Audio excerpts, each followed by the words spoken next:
ஒரு மகிழ்ச்சியான செய்தி. இதயம் நலனையின் விலை லிட்டருக்கு ரூபாய் 105 குறைஞ்சிருக்கு.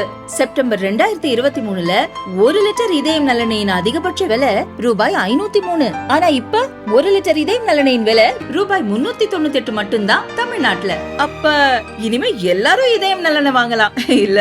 பேராசிரியர்கள், உதவி பேராசிரியர்களின் நியமனம் மற்றும் அவர்களது பதவி உயர்வு தொடர்பான வரைவு விதிமுறைகளை யுஜிசி எனப்படும் பல்கலைக்கழக மானியக் குழு வெளியிட்டுள்ளது. புதிய கல்விக் கொள்கையின் அடிப்படையில் இந்த வரைவு விதிமுறைகள் உருவாக்கப்பட்டுள்ளன. இந்த விதிகளை மத்திய கல்வி அமைச்சர் தர்மேந்திர பிரதான் வெளியிட்டார்.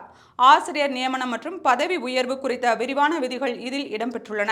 இந்த விதிகள் மத்திய, மாநில அரசு விதிகளின் கீழ் உருவாக்கப்பட்ட அனைத்து பல்கலைக்கழகங்கள், கல்லூரிகள், உயர்கல்வி நிறுவனங்கள் மற்றும் தனியார் நிகர்நிலை பல்கலைக்கழகங்களுக்கு பொருந்தும் என யுஜிசி தெரிவித்துள்ளது.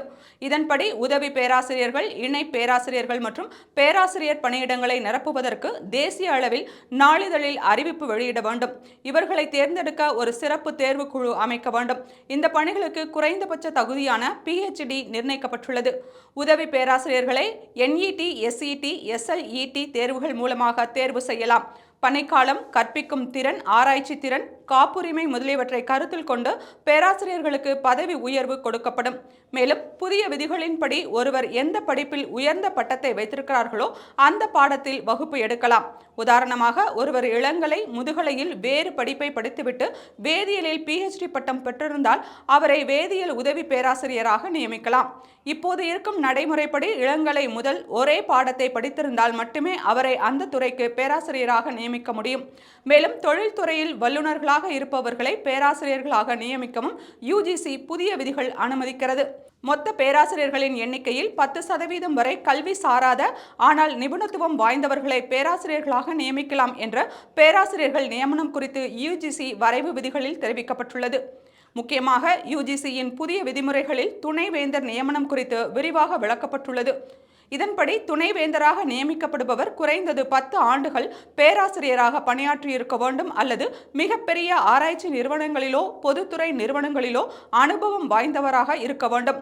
துணைவேந்தர் தேர்வு குறித்து தேசிய அளவில் நாளிதழில் அறிவிப்பு வெளியிட வேண்டும். துணைவேந்தரை தேர்வு செய்யும் குழுவில் ஆளுநரால் நியமிக்கப்படும் உறுப்பினர், யுஜிசி தலைவரால் நியமிக்கப்படுபவர், பல்கலைக்கழகத்தின் சிண்டிகேட், செனட் குழுக்களால் நியமிக்கப்படுபவர் ஆகிய 3 பேர் இடம்பெற்றிருப்பார்கள். இதில் ஆளுநர் நியமிக்கும் உறுப்பினரே குழுவின் தலைவராக செயல்படுவார்.